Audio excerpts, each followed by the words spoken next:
Noticias 24. La bancada de diputados de Renovación Nacional amenazó con presentar una acusación constitucional contra la ministra del Interior, Carolina Toá, en caso de no concretar la expulsión de 12.000 migrantes irregulares antes de fin de año. Mientras tanto, el gobierno descartó aplicar un estado de excepción en la región metropolitana a raíz de la crisis de seguridad. Hablamos de estos temas con el diputado de Renovación Nacional, integrante también de la Comisión de Seguridad, Diego Chalper. Diputado, gracias por su tiempo. ¿Cómo le va? Hola, Nicolás. Aquí estamos tramitando el presupuesto. Oiga, con respecto a esto que salió y que comentaba el jefe de bancada, el diputado Sauerman, el ministro Elizalde se le consultó y dijo que tenían que tener un mínimo de rigurosidad en esas solicitudes. Mire, tanta rigurosidad hemos tenido, y saludo a la gente en su casa, que no se debe acordar, pero nosotros el 23 de mayo, es decir, hace varios meses atrás, fuimos a ver con un grupo de concejales de la región metropolitana al ministro Monsalve. Él estaba estrenando el programa Barrios sin Violencia y nosotros le dijimos, subsecretario, complemente esto con los barrios sin inmigración ilegal. Y ahí los concejales de Maipú, de La Florida, de La Pintana, le trajeron a colación información de las distintas comunas donde se suscitaban situaciones de inmigración ilegal. Ya a él le pareció muy interesante y todo, pero no hicieron nada al respecto. Entonces, nosotros esto llevamos hace bastante rato haciéndole ver al gobierno que la inmigración ilegal no solo le tiene la vida muy complicada, especialmente a las familias de clase media de nuestro país, sino que es indiscutible hoy día que hay una vinculación con ciertos delitos importados. Entonces, cuando hemos hecho eso, cuando hemos presentado proyectos de ley, cuando hemos pedido al gobierno ponerle discusión inmediata al proyecto de ley que tipifica la inmigración ilegal, entonces llega un punto en donde la falta de reacción del gobierno ya tiene que ver con un tema de voluntad. Nos juntamos como bancada y dijimos, mire, démosle un plazo al gobierno para que cumpla la ley, démosle un plazo de aquí a fin de año. Si el año pasado nos estrenaron a final de año con 3 indultos, démosle la oportunidad de que este año la noticia sea que han expulsado a las personas que están hoy día en condiciones de ser Ahora, pero estamos expulsadas. 16 de noviembre. Y dijimos eso.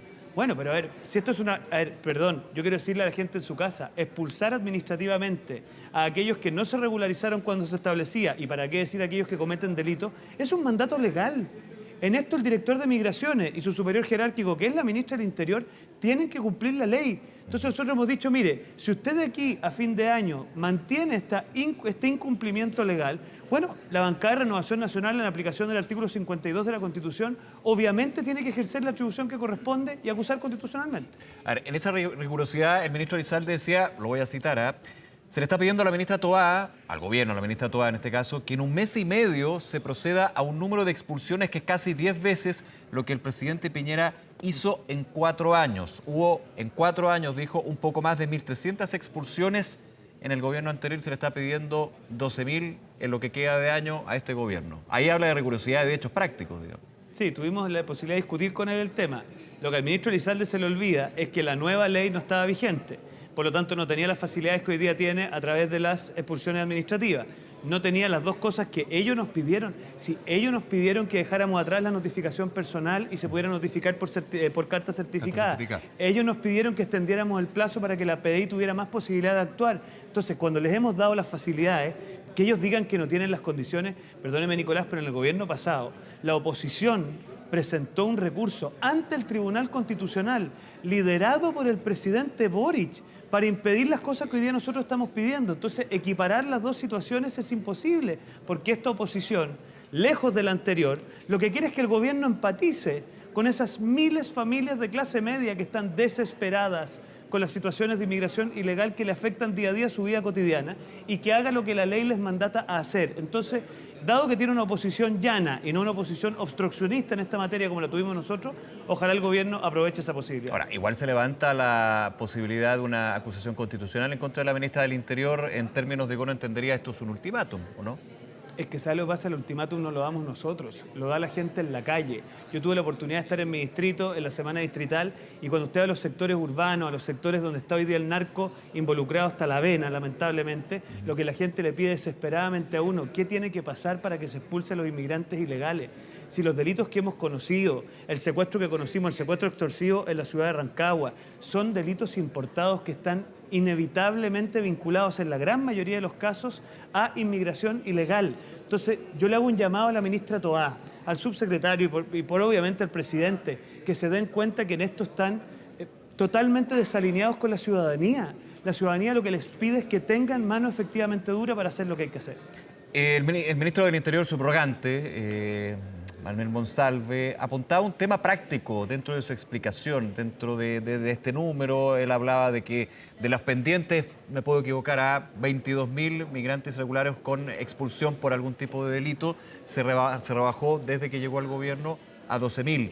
Y que en un tema que tiene que ver con Venezuela, decía, fue el gobierno anterior que por las malas relaciones que tuvo con el gobierno de Nicolás Maduro, hace imposible que un avión de la Fuerza Aérea que puede llevar más gente que un vuelo comercial que puede llevar a 2 expulsados se pueda concretar. Habla un tema también práctico en términos de esto, más allá de la ley o la voluntad, como usted dice. Mire, aquí los hechos son los hechos. Ellos dijeron que tenían que tener un embajador en Venezuela para favorecer esto. Lo hicieron. Después, en el gobierno anterior fueron 10 aviones completos a Venezuela y eso se suscitó. Hasta acá no ha habido ninguno del gobierno actual. Y por lo demás, si efectivamente lo que ellos están queriendo decir es que Venezuela nos está impidiendo hacer cumplir la ley, bueno, en vez de ir donde el presidente de Estados Unidos a enviarle recados a nombre del gobierno de Venezuela, que dejen claro en la OEA, en la ONU y en todas las instancias que sea necesario que esta es una situación inaceptable, porque entre líneas lo que está diciendo el subsecretario Monsalve, hoy día ministro subrogante, es que Venezuela le pone la música a la inmigración ilegal en Chile, pues.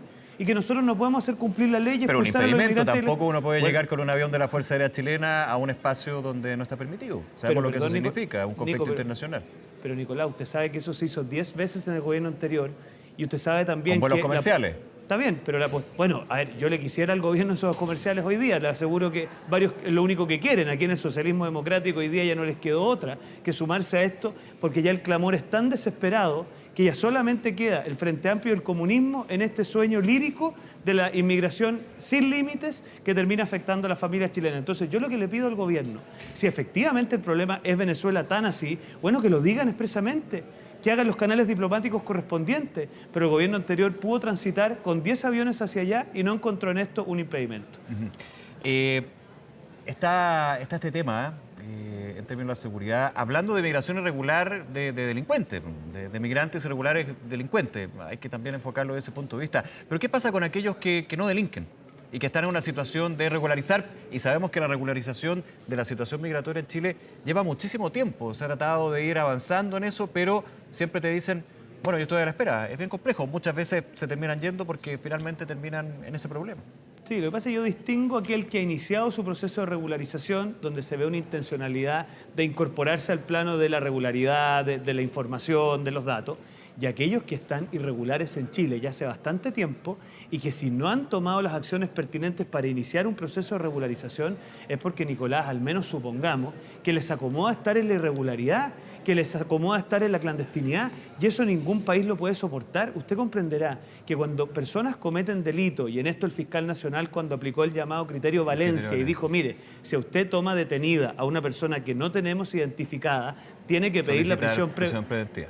Claro, pedir la prisión preventiva es porque en el fondo el Estado de Chile tiene el derecho y a su vez el deber de garantizarle a los ciudadanos que no pueda circular aquí gente indocumentada, innominada y mucho menos que esa gente pueda cometer delito. Entonces, mire, hay una cosa que tenemos que estudiar que se la dejo entre líneas porque se la escuché el otro día, creo que un periodista de este canal, que es bien interesante, que es que aquellas personas que reciben un RUT transitorio a propósito de una causa judicial estarían usando ese RUT transitorio para poder hacer transacciones en Chile. Y, por ejemplo, comprar un auto, comprar una moto y hacer transferencia en el registro civil. Si eso es efectivo, entonces, créame, estamos en el peor de los mundos, porque esa nominación que hacemos para esa persona es a propósito de una situación delictual, no para que él tenga posibilidades de seguir ampliando su rubro delictual. Entonces, yo a lo que voy es que el gobierno tiene una oportunidad aquí de dejar de bailar al ritmo de los sectores extremos de su coalición y empezar a hacer aquello que los chilenos quieren, que es que los protejan de una situación que los tiene agobiados. Diputado Chalper, en temas relacionados que tienen que ver con seguridad, por supuesto, se descarta por parte del gobierno levantar un estado de excepción constitucional en la región metropolitana. Hay algunos parlamentarios que hablan de lugares específicos a nivel nacional, pero en la región metropolitana se descarta y dice el ministro del Interior subrogante que no es necesario, que siempre se pueden ver las alternativas, pero que hay que potenciar otros niveles, digamos, para luchar contra el crimen organizado. ¿Qué opina con respecto a eso? ¿Se descarta? Hay muchos que dicen, bueno, ¿cambiaría algo un estado de excepción constitucional en la región? Mire, veamos dos episodios como en paralelo. Ya. ¿Se acuerda usted en la Plaza Italia cuando los militares fueron puestos a custodiar el orden público, lo dificultoso que era? Porque básicamente los militares no tenían las atribuciones, no tenían las herramientas y en la práctica... de uso de la fuerza en su minuto, claro. Claro, y en la práctica lo que se tradujo, digámoslo claramente, fue el desprestigio de los militares porque parecía que no podían hacer nada. Veamos en paralelo lo que ha pasado hoy día con la Policía de Investigaciones. ¿Qué es lo que ha hecho? Cuando le han dado las herramientas, le han dado la coordinación, han podido hacer los allanamientos correspondientes y no solo han encontrado mucha información relevante, sino que además han dado con personas que estaban de manera irregular. Entonces, yo acá más que hacer una cosa muy grandilocuente, lo que tenemos que hacer es que el presidente de la República, a través de su ministro del Interior, haga fuerzas de tarea de la PDI y de la Policía de Investigaciones, y de Carabineros, identifique con la ayuda de los concejales, de los dirigentes de base, de los alcaldes y de toda la información que tengan, aquellos lugares donde se concentra la inmigración ilegal y que actúen. Y yo creo que pero en no esa solamente sintonía... la migración irregular.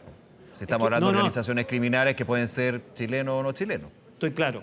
Buena precisión. Que actúen en aquellos lugares donde, a juicio de las fuerzas vivas de la sociedad, a mí, yo cada vez que me reúno, por ejemplo, con los dirigentes locales, con los concejales, saben perfectamente dónde esto se suscita. Entonces, yo creo que si hacemos fuerzas de tarea de la PDI y de Carabineros, con los debidos respaldos, con la debida tecnología, con el debido apoyo en armamento, en seguridad personal, yo creo que podríamos ser mucho más efectivos que pretendiendo que los militares se hagan cargo de la persecución del crimen, que no es parte de sus capacidades ni tampoco de sus atribuciones. ¿Y tienen hoy la capacidad, dan abasto las policías para poder llevar a cabo eso? En términos de lo que se ha discutido también en la Comisión de Seguridad, que muchos se preguntan eso.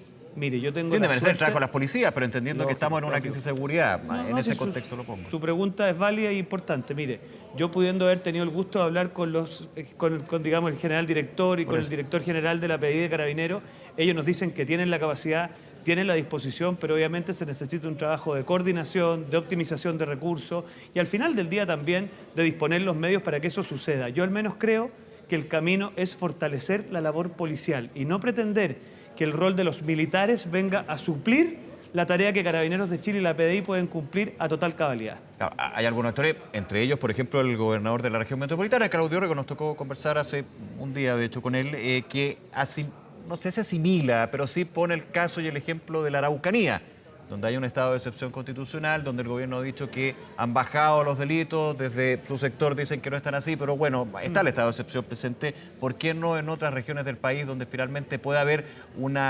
germen, un cáncer criminal distinto, pero criminal al fin y al cabo y que termina con delitos violentos como por ejemplo homicidios? Por una razón muy simple y se la explico a través de este programa al gobernador Orrego. Lo que pasa en la custodia de la frontera, lo que pasa en la macrozona sur y posiblemente también ocurriría en infraestructura crítica es que la presencia militar tiene un efecto disuasivo, pero eso en ningún caso inhibe la acción de las policías. Lo que pasaría en la persecución del crimen. Imagina usted un allanamiento de una población por las fuerzas militares. Ellos hoy día en sus reglas de uso de la fuerza no contienen esas atribuciones, no están capacitados para eso, por lo tanto los pondríamos a ellos en una situación compleja. Por lo tanto, si de lo que se trata es custodia militar de infraestructura crítica para liberar fuerza policial, pensémoslo, pero si de lo que se trata es que la policía se vea suplida, yo la verdad que prefiero fortalecer la labor policial, hacer estas fuerzas de tarea y poner a disposición de la ciudadanía los equipos necesarios para que se haga lo que se tiene que hacer. ¿Es un avance el grupo especializado que anunció el gobierno desde el Ministerio Público con respecto al crimen organizado, homicidios, secuestros, se anunció durante la semana? Sí, es un avance y tanto es así para que la gente en su zapa... O sea, no lo ha hecho tan mal, digamos. No, pero espérese un momentito. Vamos. Son 240 fiscales que se logran con el fiscal nacional. Esos 240 fiscales son reasignaciones y lo que ha logrado Renovación Nacional en la negociación del presupuesto el día martes de esta semana es que el gobierno comprometa que va a haber una glosa permanente, porque usted no saca nada con redistribuir fiscales. Aquí tenemos que hacer dos cosas: glosa permanente para financiar nuevos fiscales y que el proyecto de ley de modernización del Ministerio Público, que contempla 17 fiscales para el primer año, aumente esa dotación para que realmente esa fuerza de tarea tenga el músculo que necesita para hacer su trabajo. Ahora, en términos de la experiencia internacional, de ver con otros países de la región donde han sucedido secuestros, Colombia suena mucho en esa instancia, ¿usted ve también que se esté trabajando en eso, que se esté tomando esa experiencia en países donde sigue el tema, pero se ha abordado ya desde hace mucho tiempo? Sí, mire, ayer estuvo acá en el Congreso el fiscal de Colombia. Yo puedo sincerarle a los ciudadanos en su casa que el general director de Carabineros está en Colombia escuchando experiencia internacional. Acá la verdad es que hay una mezcla entre fortalecer los servicios de inteligencia, contar con mayor tecnología, con que las fuerzas policiales cuenten efectivamente con el respaldo en dotación, en estrategia. Y reconozcámoslo una vez, aquí estamos en presencia de delitos importados que tienen ciertas maneras de proceder que son ajenas a la idiosincrasia chilena y por lo tanto todas las fuerzas policiales, las personas a cargo de la inteligencia, en fin, tienen que actualizarse y Chile está en eso. Pero lo que le decimos al gobierno, hay que meter acelerador, hay que meter plata y lo más importante, hay que poner también los tipos penales que así lo permitan. La ley de inteligencia, Nicolás, se ha demorado demasiado. ¿Y sabe por qué? Porque el presidente de la Comisión de Defensa, el diputado Brito, que le voy a poner nombre, hizo todo lo que pudo para impedir su tramitación. Entonces, hoy día, cuando nos damos cuenta que tenemos que mejorar los servicios de inteligencia, bueno, yo le pido al gobierno que le ponga discusión inmediata y que sus diputados voten de acuerdo a lo que necesita Chile. Diputado Diego Chalper, gracias nuevamente por acompañarnos, diputado. Gracias a usted, que les vaya bien. Muy bien, buena tarde.